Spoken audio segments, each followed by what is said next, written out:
Hello guys, welcome to my channel. So in this video I'm going to explain about another one of lesson of your ICSE history syllabus, third lesson actually, first phase of the Indian national movement. So in this video I'm going to explain about early nationalist, leaders of early nationalist.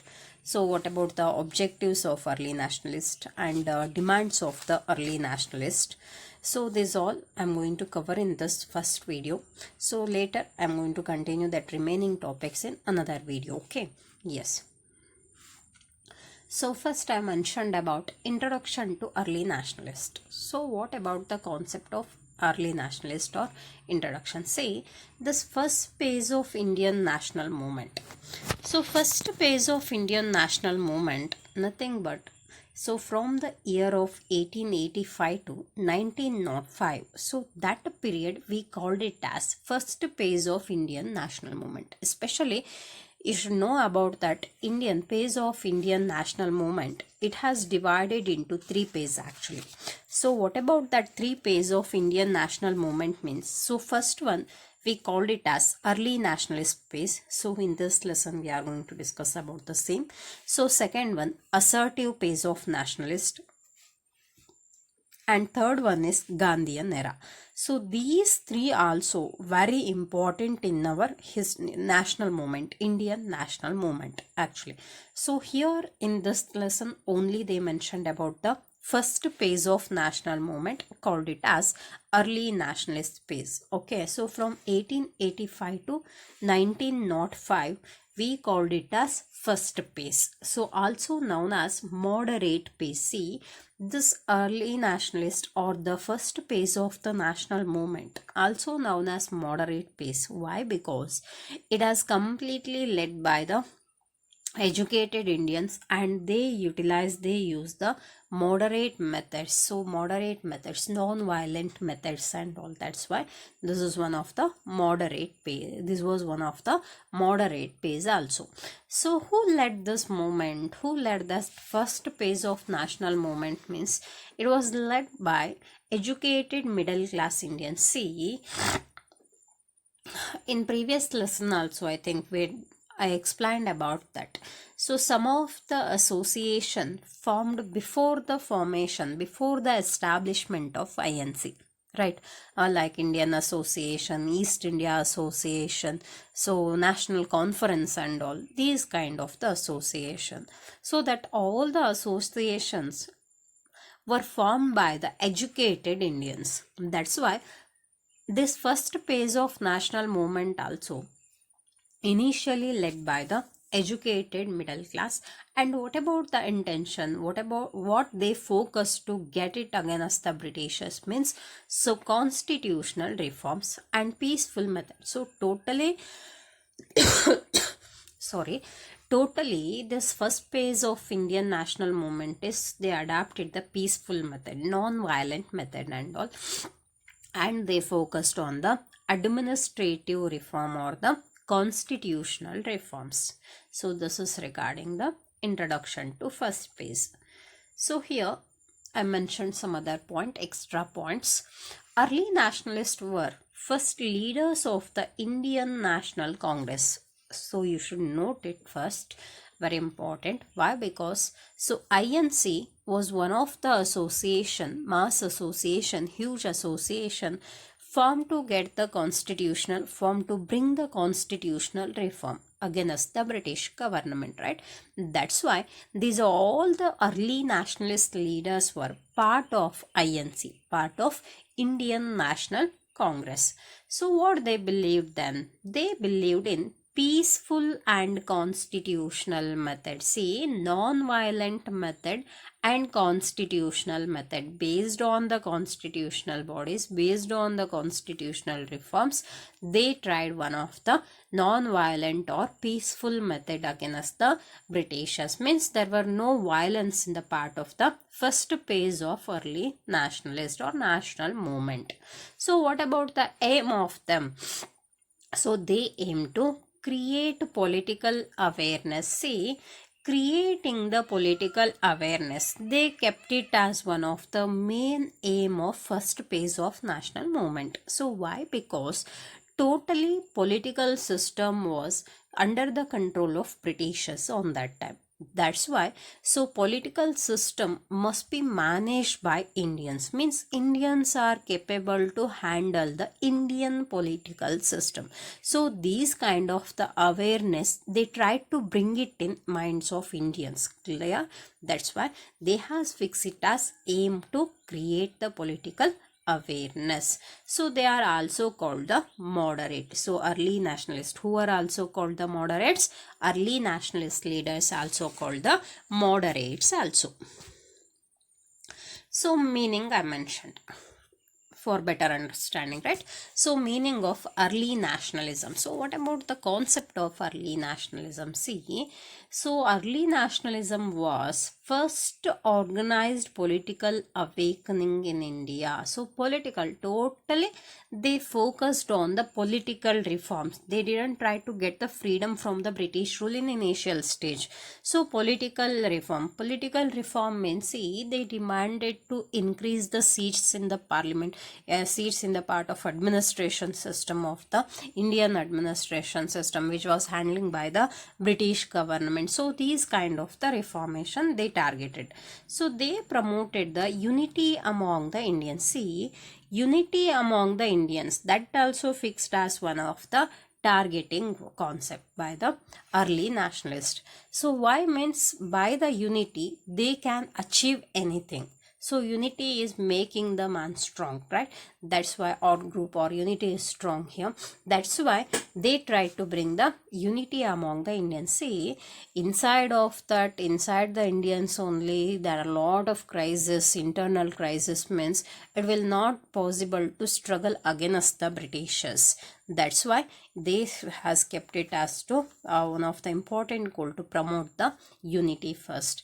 And also they opposed unjust British policies. See, unjust British policies, lot of different policies we already discussed in previous videos, and also I uploaded that videos in my channel. Please visit to my channel and watch that all videos. Definitely it will beneficial for your board examination, clear? I'm giving sure assurance to you actually. So unjust British, for example, subsidiary alliances, doctrine of lapse, and some of the acts they introduced, right? So Vernacular Press Act, Indian Arms Act and all. So lot of different, even economical policies of the Britishers. So lot of policies, unjust policies, unfavored to the part of Indians introduced by the Britishers. So that all unjust policies were opposed by the Indian nationalist, early nationalist and all. See, they adopted peaceful method to protest against unjust British policies. They didn't use any kind of the violence method or violent method here. So that's very important. So it laid the foundation for the freedom struggle. See, initially they focused on the full political reform. Later it has led to the foundation for the freedom struggle. So when that they got the clear picture about the British domination, exploitation, economic exploitation, social exploitation, political exploitation and all, they decided to fight against the Britishers to get the freedom to country. Clear? That's why this is all about the early nationalism and early nationalist. So next one, leaders of early nationalists. See, some of the persons played very important role as the early nationalists. So that all important names which are very important for your most important for your board examination, have prepared one list here. Please note out this in your key point notes also. First one, Dadabhai Nauroji, Gopal Krishna Gokhale, Surendranath Banerjee, Firoz Shah Mehta, W.C. Banerjee, M.G. Ranade. See, they may ask it for your short answer question. Name any 2 early nationalists, name any 4 early nationalists, like that. That's why this is very important for your board exam. So now coming to the point of beliefs actually. So what about the beliefs of the early nationalists? So what they had faith in the part of that, beliefs in the part of that, no? So that I list out here one by one. Faith in British justice and fairness. See, one of the very important concept here. What about the difference between early nationalist and the assertive nationalist? So these early nationalists, they had faith in the British actually. So fairness of the British, they were not completely against to the Britishers. They were loyal to the British actually. So why they had faith in the part of Britishers means they had, it was their hope that British should grant home rule to Indians. So based on this hope, they had faith in the British policies or British justice. So this is one of the hope of the Indians. They may grant the home rule. So home rule means nothing. Ruling system of India, it may hand over to Indian itself. So that only we call it as home rule. No. So they believed in that. And also another one of that use the petitions. So methods, they use the petitions and speeches. So petitions, sending letters to the British government. So what about the demands of that early nationalists, what they required? So they started to write it in the letters and sending to the British government, and public speeches, and also based on the speeches, so they started to bring the unity and spread the messages to Indians on that time. So support for constitutional methods. So constitutional reforms and all set it as one of the important. So political education for Indians. So they started to give the political education to Indians, means political knowledge to the Indians on that time. So these all has one of the beliefs of early nationalist. And another one of the thing, they said that early nationalists said that main obstacle in India's progress was social and economic backwardness of Indians and not the British colonial rule. See, imagine how that early nationalists were loyal to the Britishers. They said that India is not progressing, India is under progressing means, so Indians condition, social backwardness, economical backwardness of Indians only the main condition to the backwardness of the Indians. So not by the British colonial rule, means Britishers were not dominating, so policies of Britishers were not causing to the decline of the Indians condition. So these kind of the belief had by the early nationalist on that time. So next one, demands of the early nationalist. So demands of the early nationalists, first one, expansion of legislative council. So they decided to expand the legislative council. So abolition of Indian council. So abolition of Indian council means nothing. That name of the council was Indian Council, Council of India. But those who are member of that Council of India means that British people itself. So all the member were the British people on that time. That's why they demanded to abolition of the Indian Council. So next one, Indianization of civil services. We discussed in previous class also, previous videos also, right? So civil service examination. So it must be Indianization. See that the British officer, they said that exam center of the civil service only in London. That's why they demanded to the Indianization of the civil services, means major portion must be reserved for the Indians and examination center also must be fixed to India itself. So that's also another one of the demand. So next one, a reduction in military expenditure. See, that's very important. Military expenditure. Which military expenditure it was? See, military of Britishers. So entire system, political system, economical system, even the military system captured by the Britishers. So entire army was controlling by the Britishers, but army military expenditure was fulfilling by the Indian treasury. That's why they demanded to reduce the military expenses to save the economical condition of the Indians. So next they demanded for the freedom of speech and the press, because that British officers, they imposed restrictions on the public speech and the press, vernacular press act we discussed, right? That's why, so they demanded for freedom of speech and freedom of press. So more jobs for Indians, that's also because that all the higher positions were only reserved for the Britishers.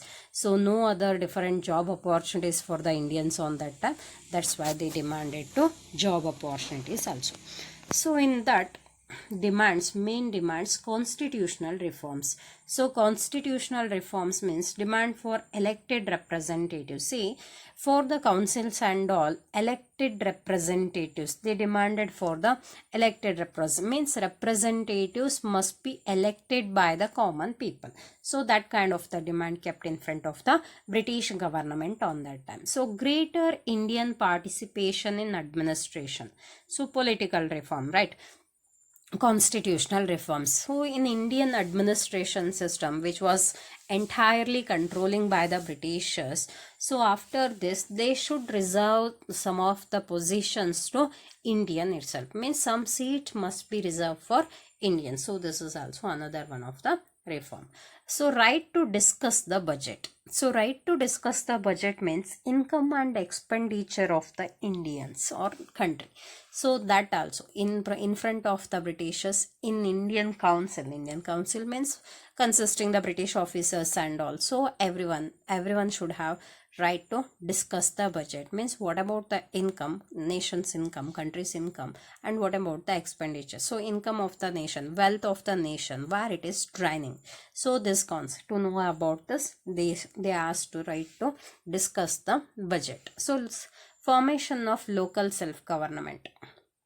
So to some of the provinces and all, some of the different regions and all, they asked to form the local self-government, because we discussed that after the revolt of 1857, entire administration system transferred it from East India Company to British Crown. So they were managing from the London itself, Britain itself. That's why for the purpose of proper administration, early nationalists demand for the local self-government. In local areas also government system, administration system must be established.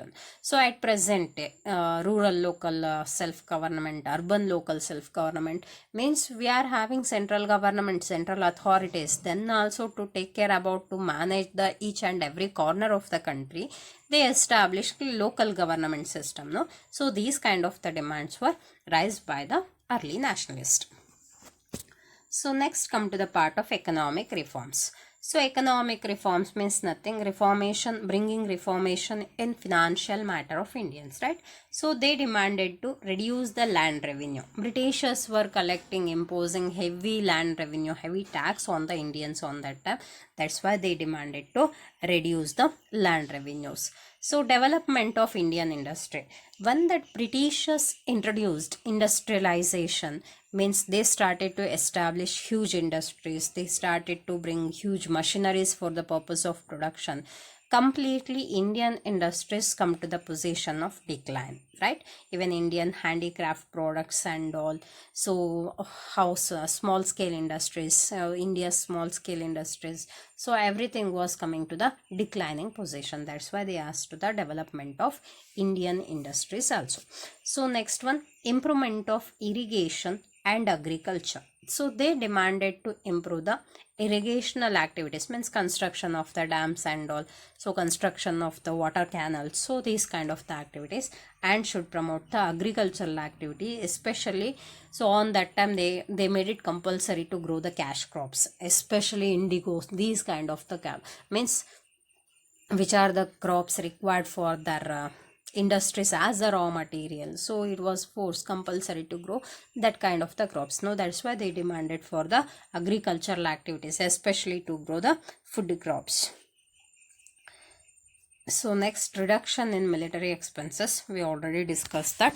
So other than these all points, actually they demanded to the part of that credit, availability of the credit means for the peasants and all, those who are suffering from the financial condition, for them that government should provide some of the credit to very less interest rate. So that's also, even they demanded for the banking system, development of the banking system, development of the trading system, and also these all were also the demands of the Indian nationalist, early nationalist especially. So next one, administrative demands. So administrative demands means nothing. They demanded to the part of Indian civil service examination in India. I already explained that because earlier they set it as the London itself. So now they demanded to set it as India, set it in India. So next one, higher age limit for ICS. So they has reduced the age from 21 years to 19 year for attending the civil service examination. So it was very difficult to clear the ICS exam on that time. That's why they demanded to increase the age limit for civil service examination. So they demanded for separation of judiciary and executive. So judicial system and executive system, it must be separate wing. So they demanded for this. Why? Because to protect the Indians from the different acts. Why? Because always that Britishers were introducing some of the different acts, some of the different policies which were completely spoiling the condition of Indians. That's why they demanded for executive wing and judiciary wing as one of the separate. So next one, reduction in salaries of the British officers. So this is also one of the demand itself. They demanded to reduce, because this is comes under the part of drain of wealth. So how our Indian wealth went in the hand of Britishers means based on the theory of drain of wealth. So they started to pay the salary for the British officers, and all that salary amount taken from Indian treasury itself. No, that's why. So that's also one of the important thing. That's why they, and equality, equal opportunities for the Indians. So they demanded for the equal opportunities. How that Britishers are considering in that, considering for higher position, like the same Indians were also must appoint for the higher positions, and also equal opportunity, equal job opportunities. So next one, defense of civil rights. So defense of civil rights, they support that freedom of speech. I already explained about that. So opposition to repressive laws, repressive policies introduced by the Britishers. They asked to repeal the Arms Act, License Act, Vernacular Press Act. So a lot of different acts, no, which were not beneficial to the Indians. They demanded to repeal it. Repeal it means take back the laws or the policies. So freedom of press comes under the part of Vernacular Press Act, restrictions imposed on the press. That's why they asked for freedom of press also. So political awareness, that's also common concept. I already explained about that. And also another one of the important thing, they started to spread the primary education among the mass. So they kept that providing education for the Indians as one of the major goal here. So why? Because once they educated means they completely can getting the ideas regarding that British policies, how they are exploiting the Indians like that. That's why they started to provide the mass education. So achievements. What about the achievements of early nationalists? They created the national consciousness by providing the education, by opposing the repressive colonial policies and all. So by opposing or by raising voice against the economic policies, or by raising voice against the British industries and all, even the administration system. So totally national consciousness has created by the early nationalists. So next one, spread of political education. So majorly they focused on the political awareness. That's why political knowledge has spread by the early nationalist. So next, they expose the economic exploitation. So how that Indians are exploiting under the British policies, some of the British policies and all, how that Indians are started to getting poor and poorer. That's why. So they started to expose these all things by using the medias and all, mass medias. So finally I mentioned the conclusion.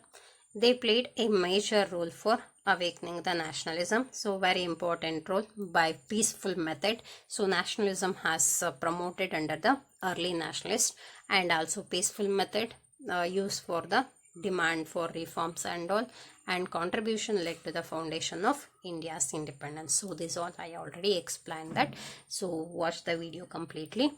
And finally, I hope what I explained till here so clearly you are understanding that, so you are catching my teaching style and all. So I requesting only one thing with you, please subscribe my channel, share it to your friends, even support your friends to learn properly for your prepare properly for your board examination. So like and comment for the difficult topics. I will make videos or classes on that required topic itself. So thank you everyone, thank you for watching my classes.